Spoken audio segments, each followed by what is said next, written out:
రెండు రకాలైనటువంటి అదృష్టాలు ఇవ్వాలి అనుకుంటే ఆడపిల్లగా వస్తుంది. ఒకటి, సాక్షాత్ లక్ష్మీదేవి ఇంట్లో పుట్టింది, అందుకే మగపిల్లవాడికి చేయడానికి అలంకారములు తక్కువ ఉంటాయి, ఆడపిల్లకి చేయడానికి అలంకారాలు చాలా ఎక్కువగా ఉంటాయి. ఆడపిల్ల ఇంట్లో తిరుగుతోంది అనుకోండి, లక్ష్మీదేవికి తిరిగినట్టే.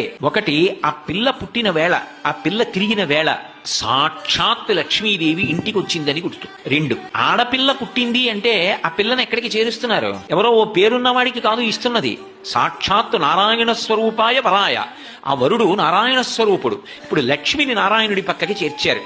ఆ చేర్చిన కారణం చేత ఏమైంది? 10 తరాలు తర్వాత వచ్చేవి, 10 తరాలు నా ముందున్నవి, నేను ఒక తరం, 21 తరాలు ఉద్ధరింపబడ్డారు, ఉన్నత లోకాలకి వెళ్ళారు. ఏది మగపిల్లవాడి విషయంలో చూపించండి అలా ప్రమాణం. అలా చేయగలడా?